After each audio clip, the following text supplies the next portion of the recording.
take on this Anthony Richardson love? It seems like AR is basically shooting up the ladder board / leaderboard, whatever you call it. Yeah, I don't understand it, Jay. And like we were talking Either. about it offline a lot, and we've touched on it in the podcast a couple of times too during the year for like the college segment. Like AR-15, and I know he got rid of that nickname at the beginning of the season, but it's a badass nickname. I don't care. AR-15 against Utah looked great, and they were already calling him like the second coming of Cam Newton and all that. And that hype train died real quick when he faced Kentucky. When that was supposed to be the Will Levis, AR-15 coming out party, and they both kind of laid an egg in that matchup. And I don't know if Richardson was hurt throughout like the season, if he got dinged up at some point, between the Utah game and Kentucky, and he was just trying to get out an injury that nobody was talking about. But like his performance was at times like kind of god awful during down the stretch.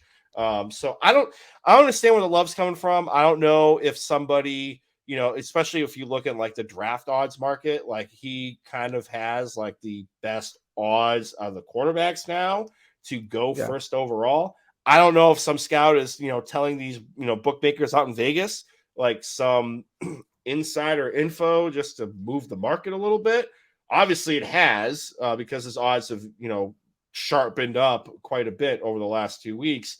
But I don't see the love at this point. You're kind of going off of like, the assumption that, hey, he's super green. We could turn him into like Josh Allen and Cam Newton child type of deal, which, if you're going into the draft looking for that, it's never going to work. Like, well, I mean, I've said this to you via text. I've never seen a quarterback do so little yet get so much like recognition when it comes to the draft cycle. Like, I get it. Like, I mean, people in the past have shot up leaderboards and draft boards, and I get all that. But usually those guys have some sort of merit, have some sort of pedigree, have done something of value. I seriously cannot point to anything besides his physical skill set that tells me he's going to be a great first rounder. Like nothing besides his arm and his big body shows me that he has the skill set to play in the NFL. Like he's not an accurate passer. He seems to be all over there with his mechanics.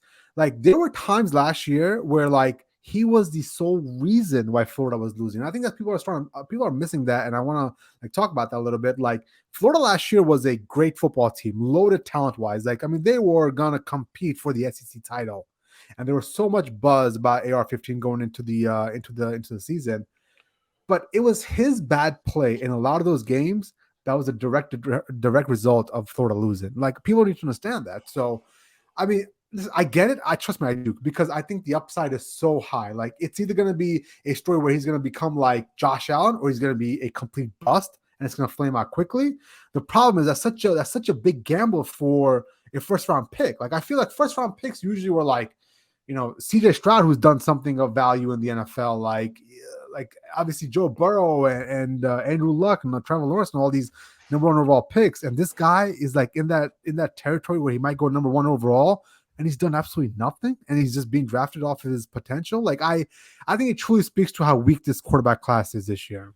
Right. And I was just going to say, like, for the draft aspect of things, like, the Bears came out on Monday and essentially said, like, they're going to do their homework on the quarterback class this year, but they are leaning heavily towards trading out of the first overall pick. Hey, Jay, with that being said, like, who do you see trading up to get in that first overall pick? I mean, I think Houston. So put it this way. So teams that need a quarterback, Houston, the Indianapolis Colts, all those teams are going to be there in striking distance, 2 or 3, because they already are up there, right? So they can kind of wait it out and see so if somebody can fall to them. Like I think it's going to come from somebody down low. Like I'm not saying down low like 32, 31, but I'm talking like 7, the 8, 9. Yeah, I can see the Raiders or the Panthers making an aggressive push north.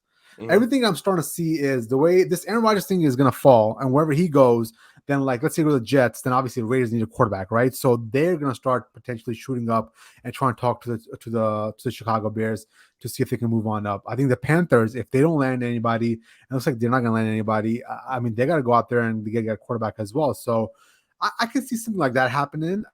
Somewhere in the 15s. I mean, who's even down there that would need a quarterback? I mean, the Patriots don't really need a quarterback. Yeah, I mean, it's gonna be. If I had to guess right now, Raiders or Panthers. Yeah, I have the Panthers as the leaders in the clubhouse. I know in our group chat, your brother was trying to hype up your sis for the Raiders to move up and get Will Levis or get AR-15.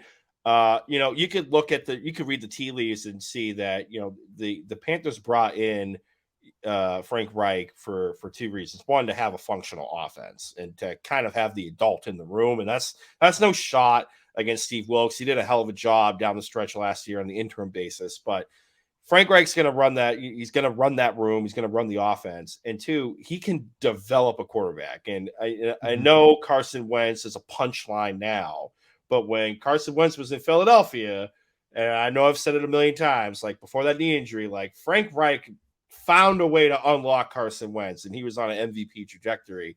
And I think that is why Dave Tepper brought him in,